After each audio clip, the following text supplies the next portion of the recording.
ഓം സദ്ഗുരുഭ്യോ നമഃ. അരുണാരുണകല്ലോലകരുണാകലിതാത്മനേ നരാനുഗ്രഹരൂപായ ഗുരവേ കുസുമാഞ്ജലി.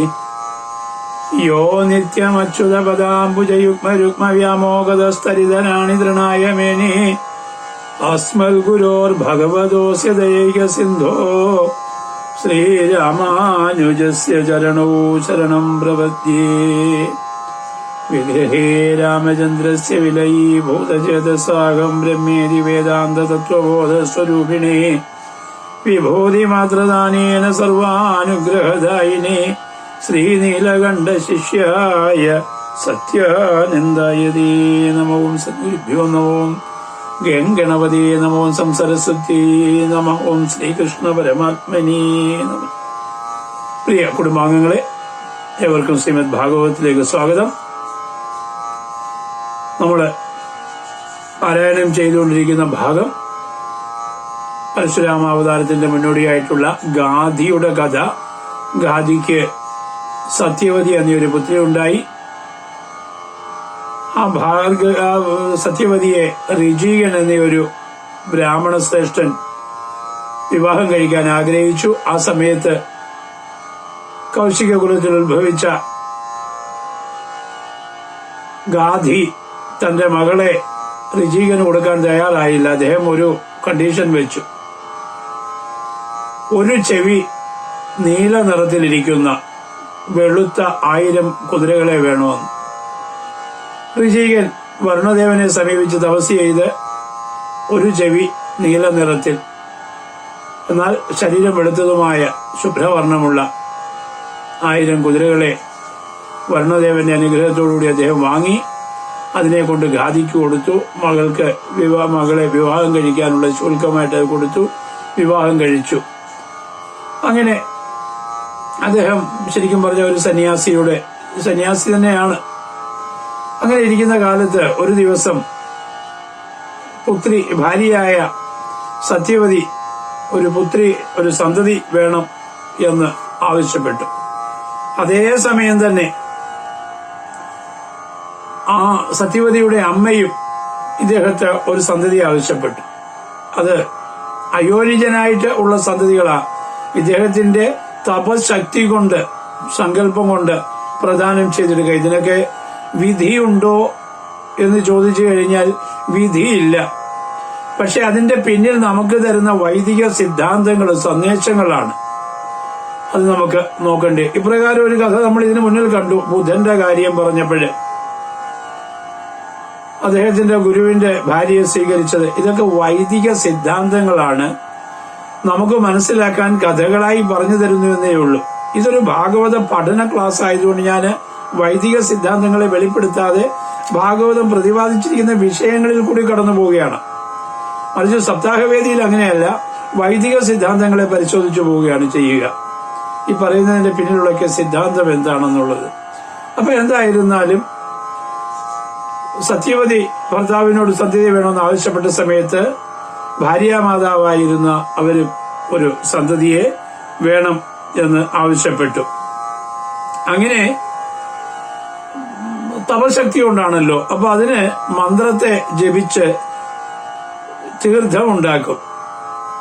ആ തീർത്ഥം ഉണ്ടാക്കുമ്പോൾ രണ്ടും രണ്ട് സങ്കല്പത്തിലായിരുന്നു. തന്റെ പത്നി സത്യവതിക്ക് ബ്രാഹ്മണ തേജസ്സുള്ള ഒരു പുത്രൻ ഉണ്ടാകണം എന്ന് പറഞ്ഞുകൊണ്ട് മന്ത്രം ജപിച്ചു വെച്ചു. തന്റെ ഭാര്യാമാതാവിന് ക്ഷാത്ര തേജസ്സുള്ള ഒരു സന്തതി ഉണ്ടാകണം എന്നായിരുന്നു സങ്കല്പം. കാരണം ക്ഷത്രിയ വംശമാണല്ലോ, നിലനിൽക്കണമല്ലോ. താന് ഒരു ബ്രാഹ്മണനാണ്, താൻ സന്യാസിയാണ്. അപ്പൊ തനിക്കുണ്ടാകുന്നത് ബ്രഹ്മ തേജസ്സോടു കൂടിയ ഒരു കുട്ടിയായിരിക്കണം. എന്തായിരുന്നാലും 2 പ്രാവശ്യം മന്ത്രം ജപിച്ച് വെച്ചു. ഇത് കൊടുക്കാൻ പറ്റിയ ഒരു ശുഭമുഹൂർത്തം വേണമല്ലോ. ആ മുഹൂർത്തത്തിൽ കൊടുക്കാം എന്ന് കണ്ട് അദ്ദേഹം ഋചീകൻ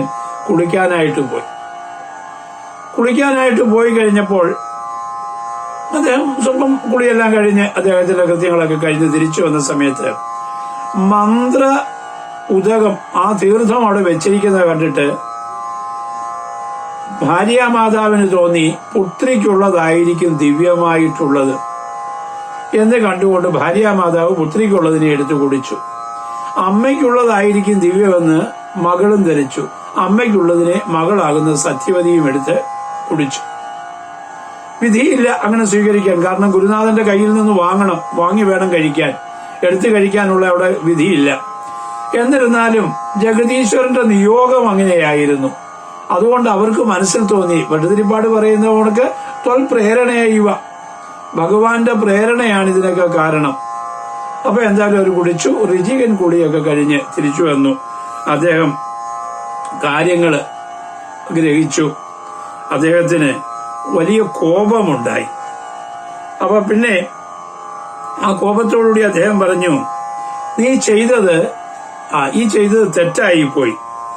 നിനക്ക് ശസ്ത്രധാരിയും ക്രൂര സ്വഭാവമുള്ള പുത്രൻ ജനിക്കും. നിന്റെ അമ്മയ്ക്ക്, അതായത് നിന്റെ സഹോദരനായിട്ട് ജനിക്കുന്നവൻ വളരെ ബ്രഹ്മജ്ഞാനിയും ശാന്തനും ആയിരിക്കും എന്ന് പറഞ്ഞു. അപ്പൊ സത്യവതി പെട്ടെന്ന് ഭർത്താവിന്റെ മുന്നിൽ നമസ്കരിച്ചു. തെറ്റുപറ്റിപ്പോയി, ക്ഷമിക്കണം, എനിക്ക് അങ്ങ് തന്ന ശാപം തിരിച്ചെടുക്കണം. അപ്പൊ പറഞ്ഞു, ആ ശാപത്തെ തിരിച്ചെടുക്കാൻ സാധിക്കുകയില്ല. നീ ചെയ്തത് തെറ്റുമാണ്. എങ്കിലും നീ ക്ഷമ പറഞ്ഞതുകൊണ്ട്, ആ ചെയ്ത കർമ്മത്തിൽ നിനക്ക് പശ്ചാത്താപമുള്ളത് കൊണ്ട് ഒരു കാര്യം ചെയ്യാം. നിന്റെ പുത്രന്റെ പുത്രൻ, അതായത് പൗത്രനായിരിക്കും ഞാൻ ഈ പറഞ്ഞ തേജസ്സോടുകൂടിയവൻ. ശസ്ത്രധാരിയായിരിക്കും, ക്ഷാത്ര തേജസ്സുമായിരിക്കും അദ്ദേഹത്തിന് ഉണ്ടാകുക. ശരിക്കും ബ്രഹ്മജ്ഞനാകണമെന്നാണ് ആഗ്രഹിച്ചത്. ദൈവഹിതം. കാരണം ഭഗവാൻ അവതരിക്കണമല്ലോ, അതിനൊരു കാരണം വേണം. ഭഗവാന് കാരണമൊന്നും വേണ്ട. എന്നിരുന്നാലും നമ്മുടെ മുന്നിൽ കാര്യം കാരണം എന്നുള്ള വസ്തുതയെ കാണിക്കണമല്ലോ. അതിനായിട്ട് ഭഗവാന്റെ ഒരു പ്രേരണ കൊണ്ട് ഇപ്രകാരം സംഭവിച്ചതാണ്. അങ്ങനെ സത്യവതിയിൽ നിന്നും ശക്തനായ ജമദഗ്നി ഉണ്ടായി. ആ ചെയ്ത തെറ്റിനെ പറ്റി ഓർത്ത് പശ്ചാത്തപിച്ചു സത്യവതി. ആ സത്യവതി തന്റെ ദേഹാവസാനത്തില് ലോകത്തെ പരിശുദ്ധമാക്കാൻ സമർത്ഥവും പുണ്യത്തെ അഭിവൃദ്ധിപ്പെടുത്തുന്നതുമായ കൗശികി നദിയായിട്ട് മാറി. തന്റെ ദേഹാവസാനത്തില് പുനർജന്മം എന്നുണ്ടതിലെ വിശ്വസിക്കുന്നുണ്ടോ ഇല്ലയോ എന്നുള്ളത് മറ്റൊരു വസ്തുത. ഉണ്ട് എന്ന് പൂർവികര് പറയുന്നു. ഇല്ല എന്ന് പറയാനുള്ള തെളിവൊന്നുമില്ല. ഉണ്ട് എന്ന് പറയുന്നതിന് പല തെളിവുകളും ഇന്ന് നമ്മുടെ മുന്നിൽ പ്രത്യക്ഷത്തില് കാണാനും സാധിക്കുന്നുണ്ട്, പല കാര്യങ്ങളെ കൊണ്ടും.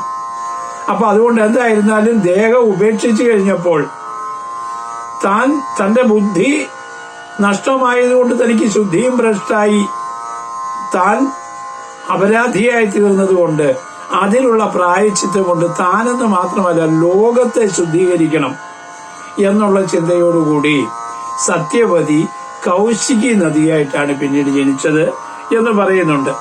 അങ്ങനെ ആ ജമദഗ്നി രേണു എന്ന സ്ത്രീയുടെ, രേണുവിന്റെ പുത്രിയായ രേണുകയെ വിവാഹം ചെയ്തു.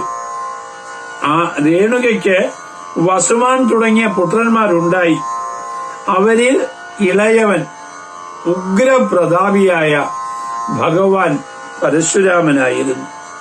നമുക്ക് അദ്ദേഹത്തിന്റെ ആ കഥയിലേക്ക് കടക്കാം. പരശുരാമൻ ശരിക്കും പറഞ്ഞ കേരളീയരെ സംബന്ധിച്ച് കേരളം നമുക്ക് പ്രദാനം ചെയ്തത് പരശുരാമനാണ് എന്ന് പറയുമെങ്കിലും കേരളീയരാരും തന്നെ പരശുരാമനെ പൂജിക്കാറില്ല. വളരെ ചുരുക്കം സ്ഥലത്തെ പരശുരാമന്റെ ക്ഷേത്രവുമുള്ളൂ. ഒന്ന് തിരുവനന്തപുരത്ത് നമ്മള് ബലിയൊക്കെ ഇടാൻ പോകുന്ന അത് പരശുരാമ ക്ഷേത്രമാണ്. പിന്നെ ഈ വെട്ടിക്കോട്ട് നാഗരാജ ക്ഷേത്രമുണ്ട്. അതിലേക്ക് കടക്കുന്നതിന് മുന്നിലായിട്ടും ഒരു പരശുരാമന്റെ സ്ഥാപന പ്രതിഷ്ഠയുണ്ട്. അങ്ങനെ എങ്കിലും പൊതുവെ പരശുരാമനെ അങ്ങനെ സ്മരിക്കാറില്ല കേരളീയര്. കാരണം കേരളീയരെ സംബന്ധിച്ച് പൂർവികരെ മറക്കാൻ ഏറ്റവും കൂടുതൽ കഴിവുള്ളവര് മലയാളികളാണ്. നമ്മൾ ഏത് കാര്യവും, ഒരു സംഘടനയായിരുന്നാലും ഒരു സ്ഥാപനമായിരുന്നാലും അതിനെയൊക്കെ ഉണ്ടാക്കിയവരെ മറന്നുപോകും. ആരംഭത്തിൽ അതിന്റെ പ്രവർത്തനം ചെയ്തുകൊണ്ട് അതിന്റെ ആരംഭത്തിൽ അങ്ങനെ ഒരു സംഘടനയെ, ഒരു സ്ഥാപനത്തെ കെട്ടിപ്പടുത്തവരെയൊക്കെ പിന്നീട് വരുന്നവർ മറന്നു പോകുന്ന ഒരു സ്വഭാവം ഏറ്റവും അധികം മലയാളികൾക്കുള്ളത് കൊണ്ട് പൂർവികരെ മറക്കുന്നവരിൽ ഏറ്റവും മുന്നിലാണ് കേരളീയര് എന്നുള്ളതില് നമുക്ക് ഒന്നിയിൽ അപമാനമാകാം, അല്ലെങ്കിൽ അഭിമാനമാകാം. ഓരോരുത്തരുടെയും ചിന്ത അനുസരിച്ച് രണ്ടിലേതെങ്കിലും ഒന്നാകാം. പക്ഷേ ഭാരതത്തിന്റെ സംസ്കാരം പൂർവികരെ സ്മരിച്ചുകൊണ്ടാണ് ചെയ്യുന്നത്. നമ്മൾ പിന്നിലേക്ക് നടന്നാണ് പലതും അറിയാൻ കഴിയുന്നത്.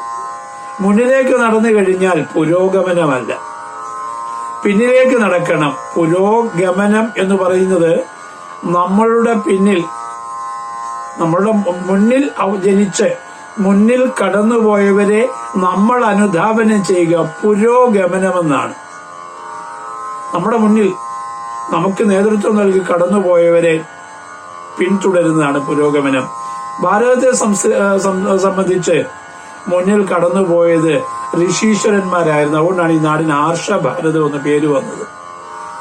ആ മുന്നിൽ നടന്നുപോയ നമുക്ക് മാർഗനിർദ്ദേശം ചെയ്ത ഋഷീശ്വരന്മാരെ പിന്തുടരുന്നതാണ് പുരോഗമനം എന്ന് പറയുന്നത്. മുന്നിൽ പോയവരെ പിന്തുടരുന്നതാണ്. ഇന്ന് പലരും പുരോഗമനം ഡെവലപ്മെന്റിന് പുരോഗമനം എന്ന് പറയും. പക്ഷെ പല പുരോഗമനങ്ങളും പല ഡെവലപ്മെന്റുകളും ഡെവലപ്മെന്റ് ആണ്. നമ്മളതിന്റെ ദുഃഖഫലം കേരളീയർ അനുഭവിച്ചുകൊണ്ടിരിക്കുന്നുണ്ട്. അപ്പോൾ പുരോഗമനം എന്ന് പറഞ്ഞാൽ മുൻപിൽ നമുക്ക് മാർഗനിർദ്ദേശം ചെയ്ത് കടന്നുപോയവരെ സ്മരിച്ച് അവരെ പോലെ ചിന്തിച്ച് പ്രവർത്തിക്കുന്നതാണ്. അതുകൊണ്ടാണ് അതിനൂതനമായിട്ട് സനാതനധർമ്മം നിലനിൽക്കുന്നത്. അപ്പം മുന്നിൽ കടന്നുപോയവരും തെറ്റായിട്ട് വ്യാഖ്യാനിക്കുന്നവർക്ക് ഇതൊരു തെറ്റായ മെസ്സേജായിട്ട് തോന്നാം. മറിച്ച് ആർഷഭാരത സംസ്കാരം നമ്മൾ ഉൾക്കൊള്ളുമ്പോൾ സ്വല്പം പിന്നോട്ട് പോയി പഠിക്കേണ്ടിയിരിക്കുന്നു. നമുക്ക് ഏറ്റവും ജ്ഞാനത്തിന്റെ മൂർത്തിയായിട്ട് കാണുന്നത് അനുമൽ സ്വരൂപമാണല്ലോ. അദ്ദേഹവും പിറകോട്ട് സഞ്ചരിച്ചാണ് പഠിച്ചത്, മുന്നോട്ട് സഞ്ചരിച്ചല്ല. കാരണം വേദം സൂര്യദേവനിൽ നിന്ന് കേൾക്കണമെന്ന് പറഞ്ഞു. സൂര്യദേവൻ പറഞ്ഞു, എനിക്കങ്ങനെ പറഞ്ഞു തരാൻ സമയമില്ല. പിന്നെ അങ്ങയുടെ മുഖത്ത് നിന്ന് പഠിക്കണമെന്നുണ്ട്. മുഖത്ത് നിന്ന് പഠിക്കണമെന്നുണ്ടെങ്കിൽ ഞാൻ എപ്പോഴും സഞ്ചരിച്ചുകൊണ്ടിരിക്കുന്നവനാണ്. എനിക്ക് നിന്ന് പറഞ്ഞു തരാൻ സാധിക്കില്ല. ഞാൻ നിന്ന് പറഞ്ഞാൽ കാലപ്രവാഹത്തിന് തടസ്സമുണ്ടാകും. അതുകൊണ്ട് എനിക്ക് നിന്ന് പറയാൻ സാധിക്കുകയില്ല. അപ്പൊ പറഞ്ഞു, സാരമില്ല, അങ്ങ് പറഞ്ഞോളൂ, ഞാൻ പിറകോട്ട് നടന്ന് അങ്ങയുടെ മുഖത്ത് നോക്കിക്കോളാം. അതുകൊണ്ടാണ് പ്രത്യേകിച്ച് ശ്രീരാമദാസ ആശ്രമമായിരുന്നാലും മറ്റുള്ള ആശ്രമത്തിലെ ഋഷിവര്യന്മാരൊക്കെ പറയും, സ്വല്പം പിറകോട്ടൊന്ന് നടന്ന് അന്വേഷിച്ചു പഠിക്കണമെന്ന്. പുറത്തുപോയി പഠിക്കുന്നതിലും നല്ലത് പുറകോട്ട് പോയി പഠിക്കുന്നതാണ് ഭാരതീയ സംസ്കാരം എന്ന് പറയുന്നത്. അപ്പൊ എന്തായിരുന്നാലും നമുക്ക് അവിടെ നിൽക്കാം. പരശുരാമനെ നമ്മൾ സ്മരിക്കുന്നില്ലെങ്കിൽ തന്നെയും നമുക്ക് പരശുരാമന്റെ ഛായാചിത്രങ്ങളും ഒക്കെ കാണുമ്പോൾ അതിനടിയിൽ ഒരു ബോട്ടം ലൈൻ എഴുതിയിട്ടുണ്ട്. അത് നമുക്ക് പഠിച്ചിരിക്കേണ്ടതാണ്. നമ്മൾ പരശുരാമനെ മറന്നാലും പരശുരാമൻ നൽകുന്ന സന്ദേശം മറക്കരുത്. അഗ്രത ചതുരോ വേദ പൃഷ്ഠത സശരം ധനു ഇതം ബ്രാഹ്മമിതം ക്ഷാത്രം ശാപാദപി ശരാദപി എന്ന് പരശുരാമനെ പറ്റി നമുക്ക് സ്മരിക്കാൻ സാധിക്കും. അത് ആയുധവും ജ്ഞാനവും ഒരുമിച്ച് സ്വാംശീകരിക്കുന്ന ഒരു ജീവൻ. അറിവ് മാത്രം നേടിയത് കൊണ്ട് കാര്യമില്ല, ആയുധവും പ്രയോഗിക്കാൻ പഠിക്കണം. ആയുധം എന്ന് പറഞ്ഞു കഴിഞ്ഞാൽ എന്താണ്? ഒരുത്തനെ ഹനിക്കാനുള്ളതല്ല. നമ്മൾ കമ്പ്യൂട്ടർ ഉപയോഗിക്കുന്ന അറിയാമല്ലോ, എവിടെ പേസ്റ്റ് ചെയ്യണം. ഇപ്പം കാർഗിലിൽ കൊണ്ടുപോയി നിർത്തി അങ്ങേപ്പുറത്തും നാം പട്ടപ്പെട്ടാന്ന് വെടിവെക്കുക, അവനോട് വേദാന്തം പറഞ്ഞിട്ട് കാര്യമുണ്ടോ? ഇല്ല, അവിടെ ആയുധമാണ് ആവശ്യം.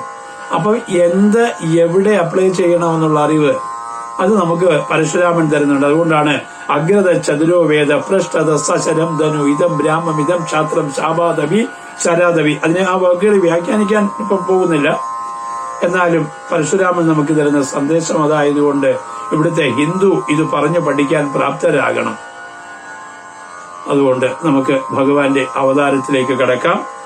അങ്ങനെ അവിടെ പറയുകയാണ്, ഉത്തമ ജമദഗ്നിരേണുക തന്നെ വേട്ടു പുത്രന്മാർ വസുമനസാദികളുണ്ടായി വന്നു. രാമനെന്നൊരു പുത്രനുണ്ടായ ആരൊടുക്കത്ത് കോമളഗാത്രനവൻ വാസുദേവാംശമത്രേ. ഹരേ രാമ രാമ രാമ ഹരേ ഹരേ, ഹരേ കൃഷ്ണ കൃഷ്ണ കൃഷ്ണ ഹരേ ഹരേ, നാരായണ ഹരേ നാരായണ ഹരേ നാരായണ ഹരേ നാരായണ. കോമളഗാത്രനവൻ വാസുദേവാംശമത്രേ.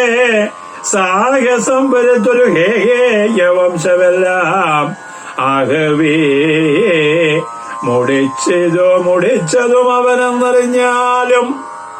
ഹേഹേയ നരാധിപനായ കാർത്തികവീരാർജുനന്റെ കുടുംബത്തെ ആകവേ നശിപ്പിച്ചു. ആകവം യുദ്ധം.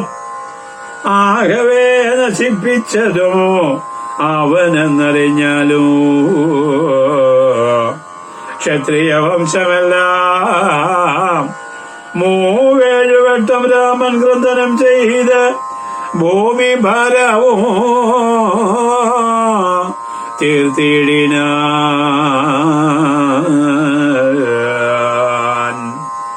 അന്നേരോ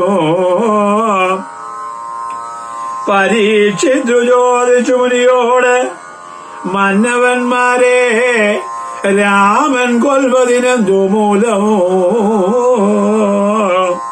വിസ്തരിച്ച് അരുൾ ചെയ്യുക വേണോ എന്നതു കേട്ട് ചിത്തമോദേന മുനിശ്രേഷ്ഠനും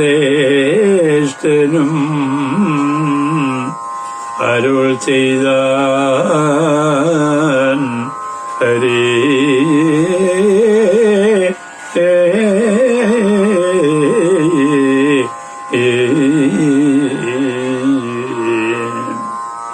അവിടെ